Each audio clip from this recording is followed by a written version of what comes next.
ታላላቅ የአውሮፓ ክለቦችን የተመለከተ ወቅታዊና ዕለታዊ ጥንቅሮችን ከምታደምጡበት የዩቲዩብ ቻናላችን የመረጃ ሰዓታችን ላይ ትገኛላችሁ። ለዚህም ሰዓት ታላላቆቹን የአውሮፓ ክለቦች የተመለከተ ዕለታዊ ጥንቅሮችን ለእናንተ ውድ አድማጮቻችን ይዘን መጥተናል። ሳምንቱ አጋማሽ ላይ እንገኛለን። የሊግ ጨዋታዎችና በአውሮፓ ውስጥ የጥሎ ማለፍ ጨዋታዎች እየተመለከተ እንገኛለን። እንመለከታችኋለን ሁነቶቹን። እስከ ፕሮግራማችን ፍጻሜ ቆዩ። ላይክ፣ ሰብስክራይብ፣ ሼር ስለምታደርጉ አመስጋኞች ነን። ውድ ቤተሰቦቻችን በመረጃ ሰዓታችን ከምናነሳቸው አበይት ጉዳዮች ውስጥ በተለይ በታላላቆቹ ክለቦች በሪያል ማድሪድ የመረጃ ሰዓታችን የቡድኑን ወሳኝና ቁልፍ ተጫዋች የተመለከተ ጥንቅር እናነሳለን። የፍሎሬንቲኖ ፔሬዝ አስገራሚ መልእክት በመላው ዓለም ይድረስልኝ ብለዋል። የቡድኑን ቁልፍ ተጫዋች እንመለከታለን። ባርሴሎና ቤት አዳዲስ ነገር ልንመለከት እንደምንችል ፍንጭ ተገኝቷል። ከፕሬዝዳንታዊ ምርጫ በኋላ ሊከሰቱ ይችላሉ ጉዳዩን እንመለከተዋለን። ከዛ በዘለለ በአውሮፓ ትልቅ ክለቦችን የተመለከተ ወቅታዊ ጥንቅሮችን ይዘናል። አብራችሁን ቆዩ። በእንግሊዝ ፕሪሚየር ሊግ የመረጃ ሰዓታችን በሳምንቱ አጋማሽ ጨዋታዎችን እንመለከታለን። ከዚህ ጋር እያይዘን ተጨማሪ መረጃዎችን እናነሳለን። ውድ ቤተሰቦቻችን አብራችሁን ትቆያላችሁ። ከታላላቆቹ ክለቦች ውስጥ ከቶትናም ሆትስፐርስ ጋር በተያዘ በተለይም ወቅታዊ የቡድን ዜናን በዛው አያይዘን እናነሳለን። ቼልሲ በጣም ወሳኙን ጨዋታ የተመለከተ ልዩ ጥንቅር ይዘናል። ለቼልሲም ደጋፊዎች አብራችሁን ቆዩ፣ መልከታችሁን እያጋራችሁን። የሊቨርፑል አሰልጣኝ አርኔ ስሎት ይሄን መረጃ ለእናንተ ስናደርስ ጋዜጣዊ መግለጫ እየሰጡ ነው። ከስር እየተከታተልነው ነው፣ እናካትተዋለን። እሳቸው ከጉዳት ጋር በተያዘ ቡድኑ ስለገጠመው ነጥብ መጣል በተለይም 2026 ሻምፒዮንስ ሊግ መድረክ የሴቦዝ ላይ ቀይ ካርድ አርኔ ስሎት እድለኛ አይደለንም ስላሉበትና ስለ ተጋጣሚያቸው ሰንደርላንድ ጨምሮ በርካታ ነጥቦች ላይ ምላሽ ሰጥቷል። እየተከታተልነው ነው። ለእናንተ ውድ አድማጮቻችን በመረጃ እንማካተኗል። ሊቨርፑልያን ቆዩን። በአርሰናል የመረጃ ሰዓታችን የቡድኑ ወሳኝና ቁልፍ ተጫዋቾች እናነሳለን። በተለይም አርሰናል ከፕሪሚየር ሊጉ አንድ ዘንድሮ ለየት ያለ ቁጥርም እንዲሁ እያስመዘገበ ይገኛል፣ እናነሳዋለን። ቪክተር ዮኬሬሽ በአንድ ጉዳይ ላይ ለሁለተኛ ጊዜ በአርሰናል ቤት ቀዳሚ የሆነበትም ሳምንት ሆኗል። ከዛ በዘለለ አርሰናልና ሶስቱ ሽንፈቶች በኋላ ምን ተከስቷል የሚለውን እናነሳለን።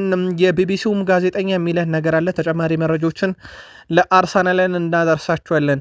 በማንቸስተር ዩናይትድ የመረጃ ሰዓታችን ትንሽ ፈገግ የሚያስብል ነገር ነው። ጋሪ ሊንከር ዛሬ ስለ ኮቢ ሜኑ ያነሳው ጉዳዩ በእርግጥ የዩናይትድ ደጋፊዎች ለምን በዚህን ያክል ደረጃ እንዳማረረ ግልጽ እናደርጋለን። የጋሪ ሊንከን በኮቢ ሜኖ ጉዳይ ላይ እንመለከተዋለን። ሉክሾ ተጨማሪ መረጃ ይዘናል።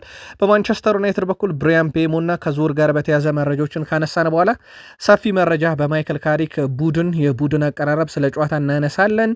አብራችሁን ከቆያችሁ በርከት ያሉ መረጃዎችን እንደ ሁልጊዜው ዛሬም ትከታተላላችሁ። ላይክ፣ ሰብስክራይብ፣ ሼር ስለምታደርጉ ሀሳብ አስተያየታችሁን ስለምታጋሩን እኛ አመስጋኞች ነን። ከቃል ስፖርት ዩቲዩብ ቻናል ጋር እስከ ፕሮግራማችን ፍጻሜ ቆዩ ብለናል። ኤንድሪክ በማድሪድ ቤት ህይወት ያልተሳካለት ተጫውቶ አይደለም ከዋክብቶች በስተው ነው ብሏል የተጫዋቹ ወኪል።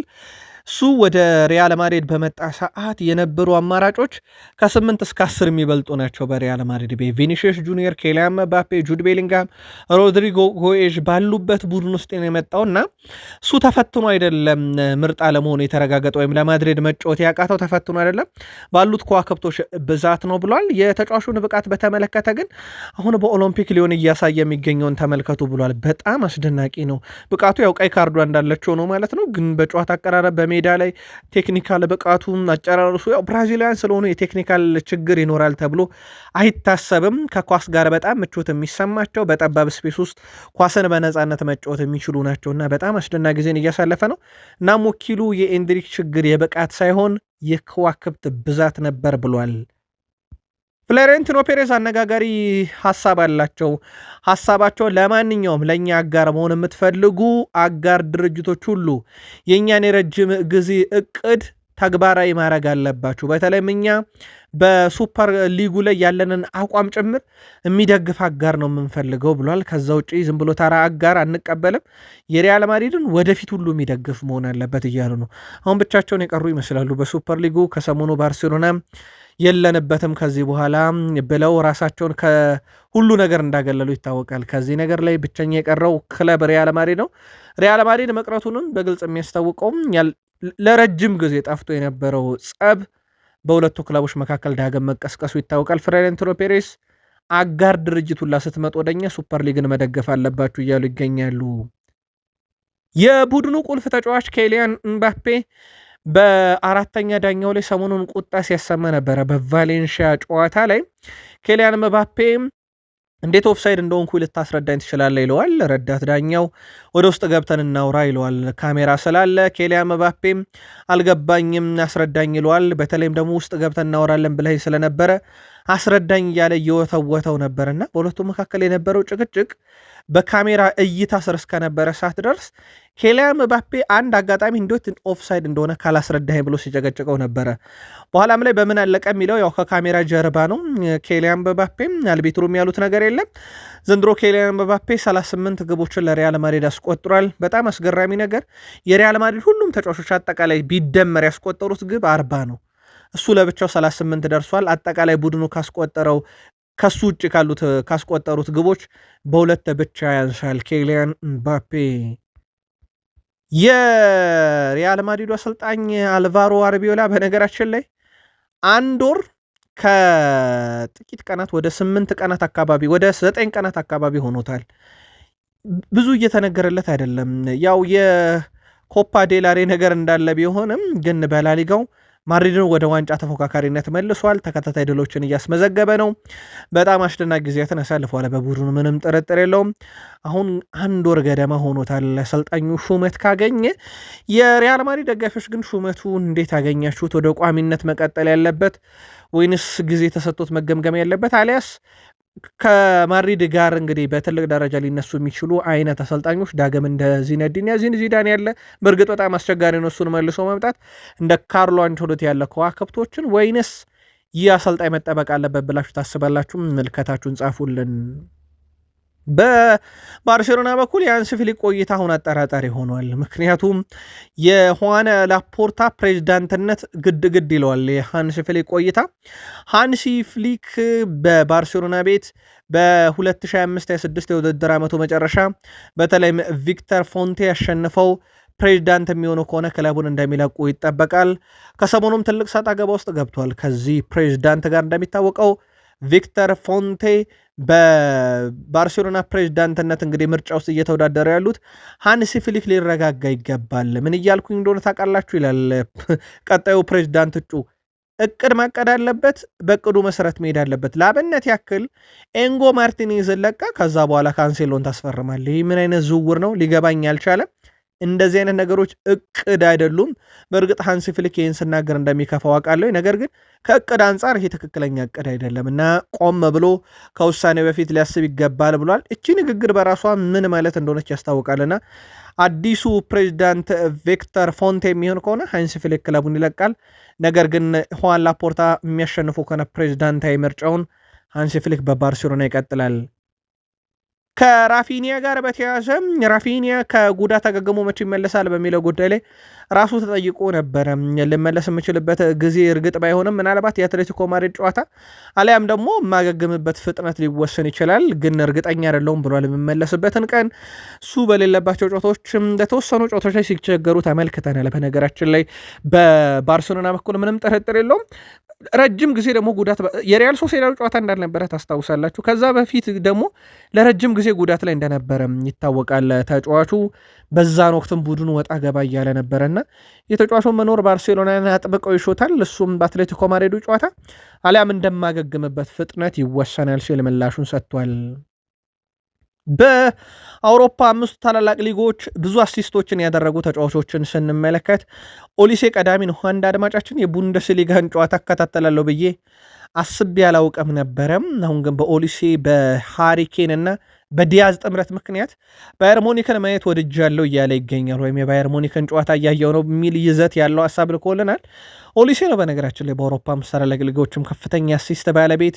ከዛ በዩናይትድ የሚጫወተው ብሩኖ ሚጌል ፈርናንዴዝ ሁለተኛ፣ ዲማርኮ ኢንተር ሚላን ሶስተኛ፣ ዲያዝ ከዛው ባየር ሙኒክ አራተኛ፣ እንደዚሁም ላሚን ያማል ከባርሴሎና 8 አለው 5ኛ ደረጃ ላይ ተቀምጧል። የኦሊሴን ያክል ግን አሲስት ያለው የለም። ብሩኖ በ4 አንሶ 2ኛ ደረጃ ላይ ተቀምጧል። በአውሮፓ ውስጥ እነኚህ በተለይ አሲስት ማድረግ በጣም ከባድ ነው። በተለይም ይሄ እንደ ሊጎቹ ሊወሰን ይችላል። በእርግጥ የባየር ሙኒክ የበላይነት ዘንድሮ ፍጹም የተለየ ነው። ተጮቹም በዛው ልክ ናቸው። ከ1 እስከ 5 አሲስት አድራጊ ውስጥ 2 አሉ። ቀሪዎቹ ላይ ግን ምናልባት በፕሪሚየር ሊግ እና በጣሊያን ነገሮች በጣም ክብድ ይላሉ። በተለይም ጣሊያን ሴሪ 0-0 የሚያልቀው ጨዋታ በርካታ እንደሆነም በትላንትና ነግረናችሁ ነበር። ቤኔፊካ በቀጣይነት ጆዜ ሞሪኖን የሚያጣ ከሆነ በተለይ እሳቸው ስማቸው ከፖርቱጋል ብሔራዊ ቡድን ጋር መያያዝ ጀምሯልና የሚያጣ ከሆነ በእቅድ ደረጃ ከያዛቸው ውስጥ የቀድሞውን የዩናይትድ አሰልጣኝ ሩበን አሞሪም ነው ተብሏል። ሩበን አሞሪም የሃይማኖት አባቴ እንኳን የጨዋታ ፍልስፍናን አያስቀይሩኝም ብለው በዩናይትድ ደግሞ በስተመጨረሻ ላይም እኔ ነኝ ዋና ፈላጭ ቆራጮ በቡድኑ ባሉ በንግግር እችን በተናገሩ በሰዓታት ከቡድኑ እንደተባረሩም ይታወቃል። ያው በስምነት ነው ቢባልም ማለት ነው። እሳቸውን ነው እንግዲህ ቤኔፊካዎች ቀጣይ አሰልጣኝ ሊያደርጓቸው የሚችሉት። የፖርቱጋል ብሔራዊ ቡድን ግን ምናልባት የጆዜ ሞሪኖን ቅጥር ጉዳይ በተመለከተ ገፍተው ይሄዳሉ ወይንስ እዛው በሩመር መረጃው አየር ላይ ይቀራል የሚለው በቀጣይ ይጠበቃል። ግን እንደተባለ እሳቸው የሚሄዱ ከሆነ ቤኔፊካ የመጀመሪያ ምርጫቸው ሩበን አሞሪም ናቸው። ከሩበን አሞሪም ጋር በተያዘ አንድ ፈገግ የምታደረግ ነገር በዩናይትድ መረጃ ይዘናል። ዩናይትድ ያንቆዩን። እንግሊዝ ደርሰናል። ውድ ቤተሰቦቻችን ከቶትናም ሆትስፐርስ እንጀምር።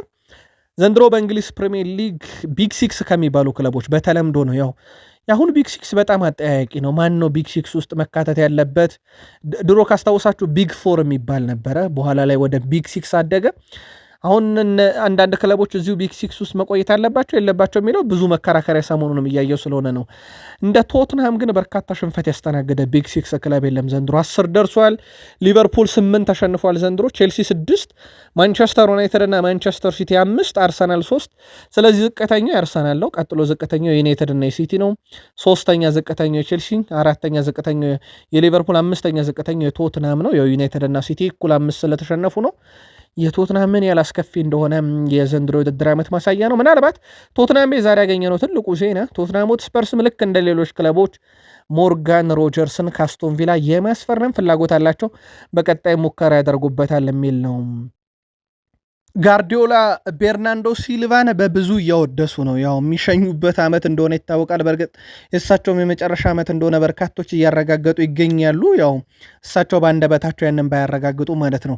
የማንቸስተር ሲቲ አማካይ ቤርናንዶ ሲልቫ ባለፉት 8 ዓመታት በዚህ ክለብ ውስጥ ማለት ነው በአንድ የውድድር ዓመት ብቻ ከ30 በታች ጨዋታዎችን አድርጓል። 2020-21 ሲዝን ላይ ከ38ቱ ጨዋታ 26ቱን ነው የተጫወተው። ያ ብቻ ነው የሱ ዝቅተኛ ዓመት። ከዛ ውጪ በተቀሩት ሲዝኖች ከ33 እና ከዛ በላይ ጨዋታዎችን ያደረገው። ዘንድሮ ግን ከ25 ጨዋታ 25ቱንም የፕሪሚየር ሊግ ጨዋታ አስጫውተውታል። ወይ በቋሚነት ወይ ቀይረው እያስገቡት። ጋርዲዮላም በጨዋታ ላይ እሱ እንዳለ ሳቅ በጣም ሰላም ይሰማኛል፣ እንቅልፍ ተኝቼ መነሳት እችላለሁ፣ ስለ ቀጣዩ ጨዋታ ብዙ ሳልጨነቅ ብለዋል። እናም ተጫዋቹ በቡድን ውስጥ ምን ያህል ወሳኝ እንደሆነ እያነሱ ነው። ግን ኮንትራቱን ያራዝማል፣ በሲቲ ይቆያል ተብሎ አይታሰብም። የወጡ ያሉ መረጃዎችም የቤርናንዶ ሲልቫ የመጨረሻ ዓመት እንደሆነ እና ምናልባትም ቀጣዩ ኬቨን ደብሮና በማንቸስተር ሲቲ ቤት ቤርናንዶ ሲልቫ ይመስላል። ኬቨን ደብሮና ምናልባት በጣም ምርጥ ሲዝኑን እያሳለፈ በነበረ ሰዓት ያው ዕድሜውን እንደገፋ እንዳለ ሆኖ ከክለቡ እንደተለያየ ይታወቃል። ኮንትራት አላደሱለትም። ቤርናንዶ ሲልቫ በዛው መሰረት ክለቡ ይለቃል ተብሎ ይጠበቃል። ከቼልሲ ጋር በተያያዘ ትልቅ ጨዋታ ይጠብቃቸዋል። ቼልሲዎች በተለይም ቀጣይ የውድድር ዓመት የአውሮፓን ትኬት ለመቁረጥ በሚደረግ ጥረት ላይ ወሳኝ ጨዋታ ይጠብቃቸዋል። ሊድስ ዩናይትድን ነው የሚገጥሙት። በነገራችን ላይ ዘንድሮ ካደጉት ቡድኖች ውስጥ አንዱ ቼልሲን የፈተነው ሊድስ ዩናይትድ ነው። በመጀመሪያ ጨዋታ ኢላንድ ሮድ ስቴዲየም ላይ ነበረ። ካስታወሳችሁ ዳንኤል ፋርክ የሊድስ ዩናይትዱ አሰልጣኝ ሊባረሩ የመጨረሻ ዕድል የተሰጣቸው ጨዋታ ካስታወሳችሁ ማለት ነው። እሳቸው የመጨረሻ ዕድል በተሰጣቸው ጨዋታ ላይ ነው እንግዲህ ቼልሲን 3-1 ያሸነፉት። ይሄኛው ጨዋታ ግን ወደ ስታምፎርድ ብሪጅ ይመለሳል። በጣም አስገራሚ ነገር ሁለቱ ክለቦች በታሪክ ከተገናኙ በጣም የቆየ ነውና 41 ጊዜ ሊድስ ቼልሲን ረቶታል። ቼልሲ ግን በተቃራኒው በሊድስ ላይ ያለው ብልጫ 36 ድል ነው፣ በ5 ያንሳል። ይህም ሊድስ ቀደም ባለው እግር ኳስ ውስጥ ምን ያህል አያል እንደነበረ ማሳያ ነው። ከዛ በዘለለ በቼልሲ በኩል በተለይም ሊያም ሮዘኔር አሰልጣኝ ሆነው ከተሾሙ በኋላ የፕሪሚየር ሊግ ጨዋታ ላይ ችግር አልገጠማቸውም፣ በሙሉ ድል አድርገውታል። ስለዚህ ሊድስ ላይ ያንን ይደግሙታሉ የሚለው በትልቁ ይጠበቃል። በተለይም ቼልሲ በውድድር ዓመቱ በደረጃ ሰንጠረዡ ላይ የሻምፒዮንስ ሊግን ደረጃ ይዞ ለማጠናቀቅ በሚደረገው ጥረት ላይ ወሳኝ ጨዋታ ነው፣ ምንም ጥርጥር የለውም። ጨዋታው ዛሬ ምሽት ነው የሚደረገው። ምናልባት በማለዳውም ጥንቅራችን አንስተነው ነበረ። ለቼልሲ ደጋፊዎች በዚህኛው ሰዓት መረጃ እየተከታተላችሁ ለምትገኙ ይህ ምሽቱን 4 ከ30 ስታምፎርድ ብሪጅ ጨዋታ ውጤት ግምት በሀሳብ መስጫ ሳጥናችን ላይ እንዲሁ ልታደርሱን ትችላላችሁ፣ እንመለከተዋለን። ከሊቨርፑል ጋር በተያዘ አርኔ ስሎት ይህን መረጃ ለእናንተ ስናደርስ ጋዜጣዊ መግለጫ እየሰጡ ነው ብያችሁ ነበረ። በጋዜጣዊ መግለጫቸው በርካታ ነጥቦችን አንስቷል። እጃችን ላይ ደረሰው እንንገራችሁ። አንደኛው ጆ ጎሜዝን በተመለከተ ነው። ከሰንደርላንድ ጋር ለሚደረገው ጨዋታ የመድረሱ ነገር በጣም አጠራጣሪ ነው፣ እንመለከተዋለን ብለዋል። በቀሩት ሰዓታት የዶሚኒክ ሴቦዝ ላይ ቀይና የቀይ መስመርን ተከላካይ ጉዳይ በተመለከተ ዳኛው ማድረግ ያለበትን አድርጓል። ይህ ደንብና ሕግ ነው ብሏል። በነገራችን ላይ ዶሚኒክ ሴቦዝ ላይ ቀይ ካርድ ብዙ አከራካሪ አይደለም ብዬ አስባለሁ እኔ በግሌ። ምክንያቱም ጎሉ መቆጠር የለበትም። ሃላንድ ዶሚኒክ ሴቦዝ ላይ ጥፋት ስለሰራ ጎሉ አይጸድቅም። በሃላንድ ጥፋት ምክንያት ጎሉ ካልጸደቀ ደግሞ የሲቲ አድቫንቴጅ ሃላንድ ግቡን ማስቆጠር የሚችልበትን አጋጣሚ አስቀድሞ ዶሚኒክ ሴቦዝ ላይ ጥፋት ሰርቷል። ስለዚህ በዚህ ምክንያት የው ቀይ ካርዱ በአስገዳጅ ሁኔታ ዳኛውን ወደ ቀይ ካርድ እንዲያመሩ ጎሉም እንዲሻር አድርጓቸዋልና እሳቸውም ያው ህጉ ትክክል ስለሆነ መቀበል አለብን ብለዋል። በነገራችን ላይ ፔፕ ጋርዲዮላም ህጉ ችግር የለበትም ብለዋል። እሳቸው ያው በአድቫንቴጅ ቢቀጥል አይከፋም በሚል ነው እንጂ ከህጉ ጋር አይደለም ችግራቸው እሳቸው። ለማንኛውም ጆ ጎሜዝ እስካሁን ልምምድ ባለመስራቱ ምክንያት በዛ ቦታ ላይም ከርትስ ጆንስ አሊያም ዋታሪ ኢንዶን አጫወታለሁም ብለዋል። ስሎት ባለንበት የነጥብ ልዩነት ምክንያት ወደ መጀመሪያው 4 ደረጃ ለመመለስ ከዚህ በላይ ትጋት ይጠይቃል፣ ከዚህ በላይ ጥንካሬ ያስፈልገናል ብለዋል። አርኔ ስሎት የሻምፒዮንስ ሊግ ተሳትፎ ከሌለን በእርግጥ ተቀባይነት ያለው ውድድር ዘመን አይሆንም። እዚህ ስደርስ ኬይዛን ብቻ ነበረ ማስፈረም የቻል ነው። ያ ሲሆን ደግሞ ከዩሮፕ ሊግ የውድድር ዘመን በኋላ ነበር። ይህንን በሙሉ አውቃለሁ። ስለዚህ ዘንድሮም የአውሮፓ ሻምፒዮንስ ሊግን ቦታ ይዘን ማጠናቀቅ አለብን ብለዋል። ሴቦስ ላይ እስካሁን ስሜቱ አልተቀየረም። ቀይ ካርድ ማየቱ ባወቅኩበት ቅጽበት በሰንደርላንድ ጨዋታ ከኛ ጋር ስለማይሆን እኔ ራሱ ከፍቶ ነበር ብለዋል። ነገር ግን በሌላ በኩል ዳኛው ህጉን ነው ተግባራዊ ያደረገው፣ እኛ ደግሞ መፍትሄ እንፈልግለታለን ሲሉ ተደምጠዋል። አሰልጣኝ አርኔ ስሎት ስለ ሰንደርላንድ ተጠይቀው ነበረ። በሜዳቸው ከማንቸስተር ሲቲ እና አርሰናል ጋር ተጫውተዋል።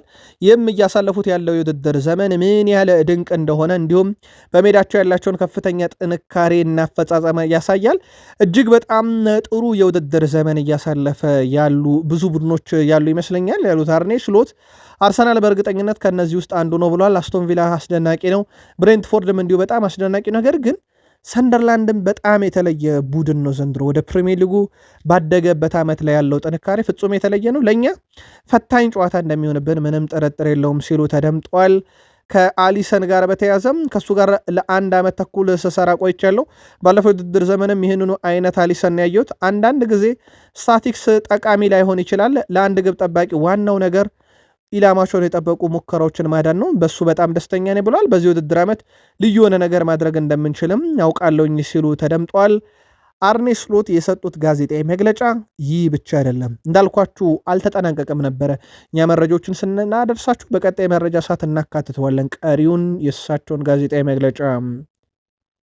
የስሎት ቡድን ቀስ በቀስ እየተቀየረ ነው። ውድ ቤተሰቦቻችን ምንም ጥያቄ የለውም። የክሎፕ አማካይ የነበሩት በጣም ጠንካራው ሊቨርፑል ዋንጫ ሲበላ ቲያጎ አልካንታራ፣ አሌክስ ኦክስሌድ-ቻምበርሊን፣ ጄምስ ሚለር፣ ጆርዳን ኤንደርሰን፣ ፋቢኒዮ፣ ናቢ ኬታ፣ ሃርቪ ኤሊዮት አሁን ከቡድኑ ጋር የሉም፣ እየተጫወቱ ናቸው።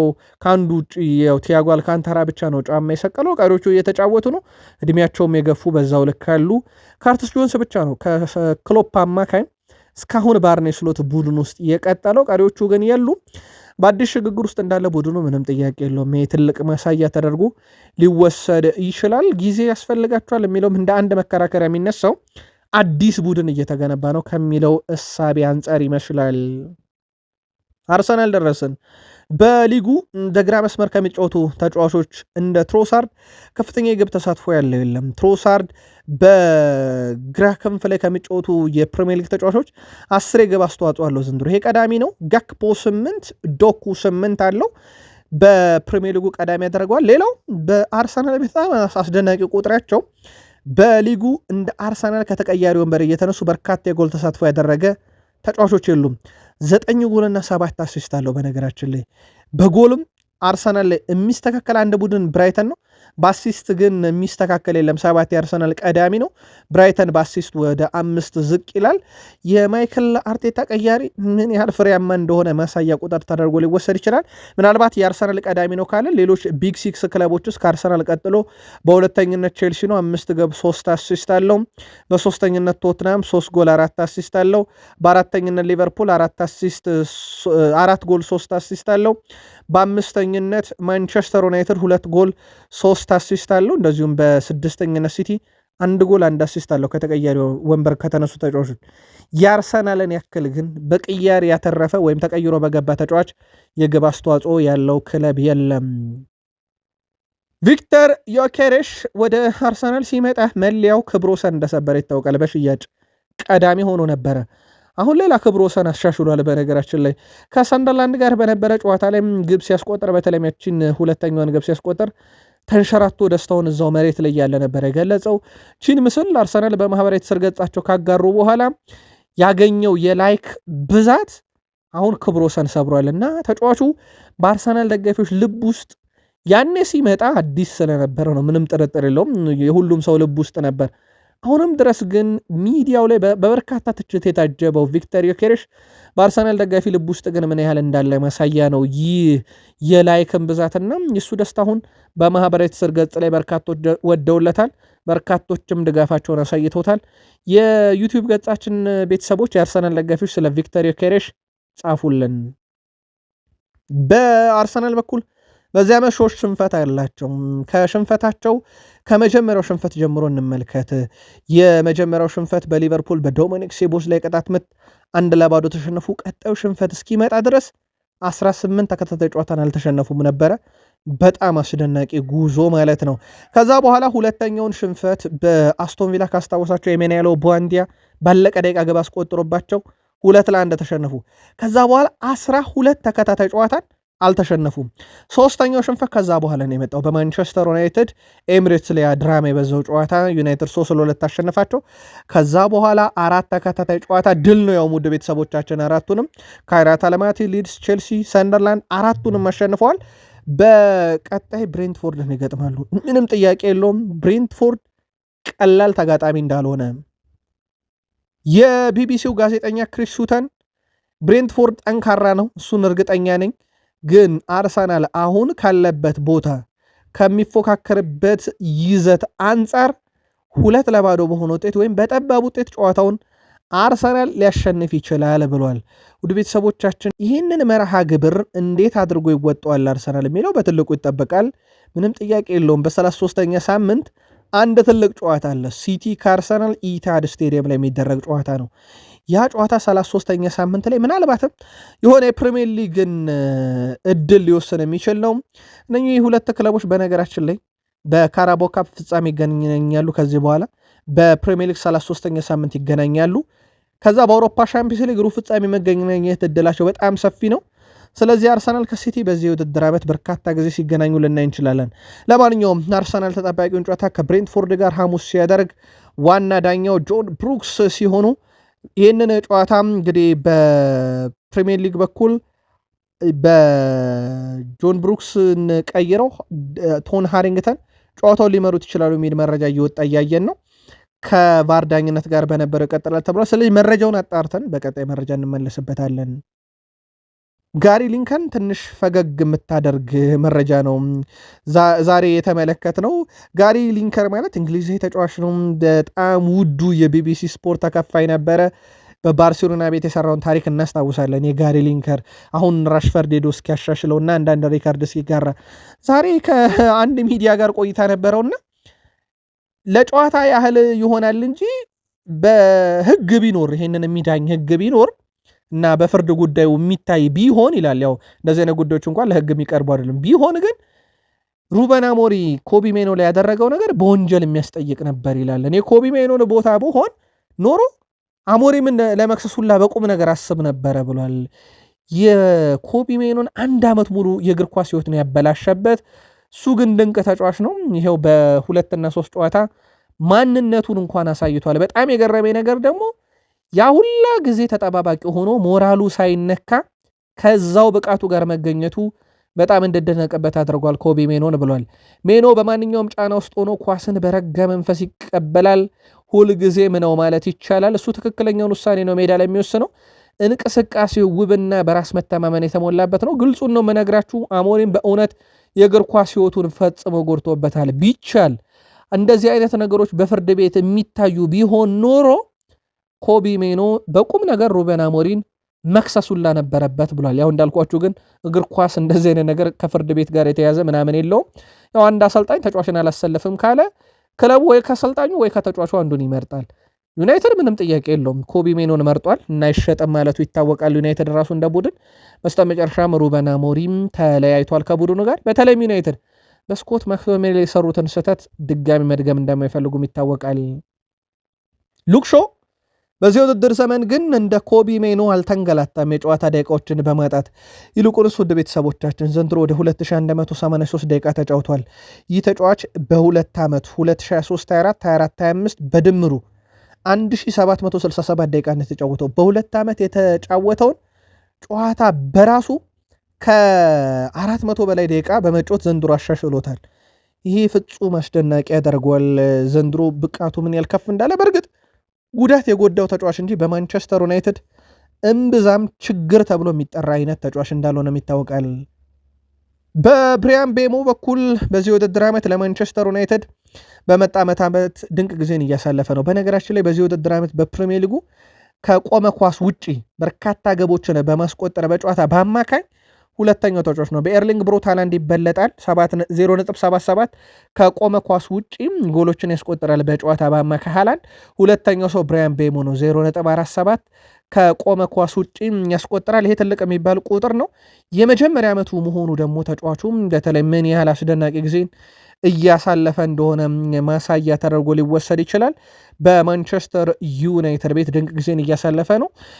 ምናልባት በካሪክሰር ግቦችን እያስቆጠረ ነው፣ ግን የጨዋታ ኮከብ ሲባል እያየ ነው አይደለም። ላብነት ያክል ከሲቲ ጋር በነበረው ጨዋታ ካዜሜሮ፣ ከአርሰናል ጋር ሃሪ ማጉዌር፣ ከፉልሃም ጋር ካዜሜሮ፣ ከቶትናም ጋር ብሩኖ ፈርናንዴዝ ናቸው የጨዋታ ኮከብ ተብለው በጨዋታ ላይ የተመረጡት። ምናልባት አይገባውም ነበር ወይም ይህ ተጫዋች በማንቸስተር ዩናይትድ ካለው ወጥ ብቃት አንጻር የዩናይትድ ደጋፊዎች በሀሳብ መስጫ ሳጥናችን ላይ ጻፉልን። ከማንቸስተር ዩናይትድ ጋር በተያዘ ሌላ ልናነሳ የወደር ነው በማርከስ ራሽፈርድ ጉዳይ ላይ ነው። የተለወጠ ነገር የለም ተብሏል።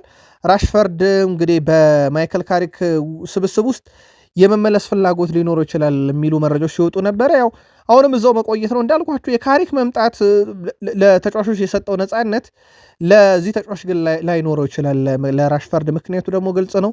ጄሰን ውልኮክስ እና ኦማር ሜራዳ በቀጥታ እጃቸው ስላለ ነው። ሌላው አንዳንድ የማንቸስተር ዩናይትድ የበላይ አካላትና የአሰልጣኝ ስታፍ አባላት የዘንድሮ የእንግሊዝ ፕሪሚየር ሊግ ዋንጫም እንግዲህ ለማሳካት ቡድኑ ብዙ ቢቀረው ግን ይህ ቡድን ከተጠናከረ በቀጣይ ዓመት ዋንጫ ሊያነሳ ይችላል የሚል እምነት እያደረ ነው ተብሏል። አሁን ከሊጉ መሪ አርሰናል ያላቸው የነጥብ ልዩነት 12 ነው። ምንም ጥያቄ የለውም። በፕሪሚየር ሊግ ምን እንደሚፈጠር አይታወቅም ብለዋል ጋርዲዮላ። ምናልባት ዩናይትድ ከዚህ ተነስቶ ዋንጫ ያነሳል፣ ተአምር ሊሆን ይችላል። ወልቭስ በፕሪሚየር ሊግ ይተርፋል፣ ተአምር ሊሆን ይችላል። ቼልሲ፣ ዩናይትድ እና ሊቨርፑል ከዚህ ጋር ተነስተው ዋንጫ ለማንሳት ብዙ ተአምር ለሶስቱ ክለቦች ሊያስፈልግ ይችላል። ያው እግር ኳስ ላይ ግን ምን እንደሚፈጠር አይታወቅም። የአውሮፓ ሻምፒዮንስ ሊግ 90 ደቂቃ ብዙ ድራማ እንደምናይ ይታወቃል። ምናልባት የዩናይትድ ደጋፊዎች ግን ከዚህ ተነስቶ ዋንጫ ሊገኝ ይችላል ብላችሁ ግን እያሰባችሁ ነው ወይንስ እንደ ዩናይትድ ባለስልጣናት እዚህ ከደረሰ ቡድኑ አሁን ላይ በቀጣይ ዓመት ዋንጫ ማንሳት ይችላል የሚለው ላይ ናችሁ? መልከታችሁን ጻፉልን። ከዝውውር ጋር በተያያዘ ማንቸስተር ዩናይትዶች በነገራችን ላይ የሳንድሮ ቶናሊ ፈላጊ መሆናቸው አሁን 100% ተረጋግጧል። ግን ብቸኛው እንዳልሆነ ፋብሪዚዮ ሮማኖ አረጋግጧል። የሳንድሮ ቶናሊ ምናልባት ትልቁ ጥያቄ አውሮፓ ሻምፒዮንስ ሊግ መድረክ ነው። ዩናይትድ በመድረኩ ቦታው ላይ ነው የሚገኘው አሁን ላይ። ሳንድሮ ቶናሊ የአውሮፓ ሻምፒዮንስ ሊግን ይፈልጋል። በተጫዋቹ በኩል ሩበን አሞሪ በነበረ ሰዓት ካርሎስ ባሌባ በማንቸስተር ዩናይትድ ወሳኝ ተፈላጊ ተጫዋች ነበር፣ ወደ ቡድኑ ሊመጣ ነበር፣ ብራይተን ከለከለ። አሁን ላይ ሳንድሮ ቶናሊ ያለ ግን ብቸኛው እጩ አይደለም የሚለው እንደተጠበቀ ሆኖ ማለት ነው። ማይክል ካሪክ ከመከላከል ወደ ማጥቃት በሚደረጉ ሽግግር ጨዋታ በጣም ጠንካራ ናቸው ብለዋል።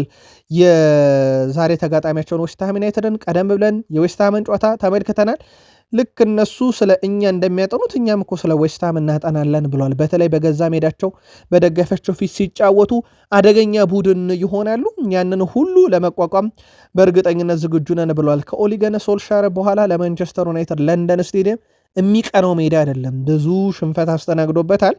በዚህ በዌስትሃም ዩናይትድ ሜዳ ላይ የጨዋታው አይነት ስሜትና ምን አይነት አቅም ልንጠቀም ይገባል የሚለውን ለመገምገም ጨዋታዎችን ደጋግመን አይተናል ብለዋል። በደረጃ ሰንጠረዡ ግርጌ ላይ መሆናቸውን አትመልከቱ። እኛ ምነው ሜዳ ላይ ያላቸውን ብቃት ነው። እኛ ብንሆን የምንታገልበት ትልቅ ነገር ስላለን እንታገላለን። እነሱ ላለመውረድ፣ እኛ ለአውሮፓ ሻምፒዮንስ ሊግ ትኬት ለመቁረጥ የሚደረገው ትግል ለሁለቱም ክለቦች ጨዋታውን ጠንካራ ያደርጋል ብለዋል።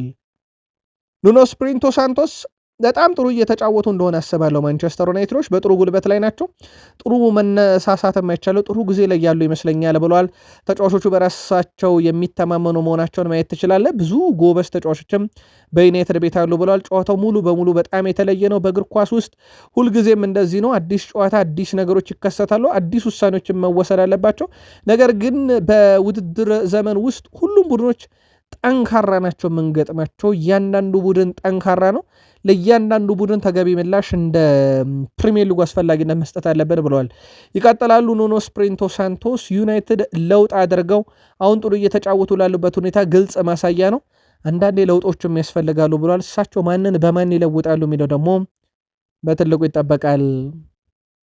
በፕሪሚየር ሊግ ዌስትሃም ዩናይትድ ከማንቸስተር ዩናይትድ በለንደን ስቴዲየም የሚደረግ ጨዋታ ነው። ምሽት 5:15 ደቂቃ ይጀምራል ጨዋታው። በማንቸስተር ዩናይትድ በኩል እንግዲህ ይሄ ከገቡበት የውጤት ማጣት ችግር የሩበን አሞሪ ስንብት ጋር አብሮ ሄዶላቸው አሁን ፀጉር ሊያስቆርጡ ሁላ ተከታታይ 5ኛ ጨዋታ ተስፋ ላይ ደርሰዋል። በማንቸስተር ዩናይትድ በኩል ከአምና ከሰበሰቡትም ነጥብ በርካታ ሰብስበዋል ዘንድሮ። የቡድን ዜና እንመልከት። በማንቸስተር ዩናይትድ በኩል ማቲያስ ዴላት፣ ሜሰን ማውንት የሉም፣ ፓትሪክ ዶርጉም የለም። በማንቸስተር ዩናይትድ በኩል በዚህ ሰዓት እንግዲህ አዲስ የተፈጠረ ጉዳት ባይኖርም ነባሮቹ ጉዳቶች ግን አሁንም አሉ። በዌስትሃም ዩናይትድ በኩል ተከላካዩ ዣን ክሎድ ቶድቤ በቅጣት የለም። ግብ ጠባቂው ሉካስ ፋቢያንስኪ ደግሞ በጀርባ ጉዳት ምክንያት የለም። ረዳት አልቢትሮችን በመሃል ሜዳ ዳኝነት ሳይመን ኦፐር ናቸው። ረዳት ዳኞች ኤንድሪያ ሃልመስ እና ሳይመን ሎንግ፣ አራተኛ ዳኛ ቲም ሮበርሰን፣ የቫር ዳኛና ረዳት ዳኛ ክሬግ ፓውሰን እና ዳን ባሮት ናቸው። ስለዚህ ሳይመን ኦፐር የምሽቱን ጨዋታ ይመሩታል። ቅድመ ግምታችሁን በሀሳብ መስጫ ሳጥናችን ዛሬ የሚጫወቱትን ልታደርሱን ትችላላችሁ። እዚህ ጋር እናብቃ። ቀጣይ እንገናኝ። መልካም ቀን።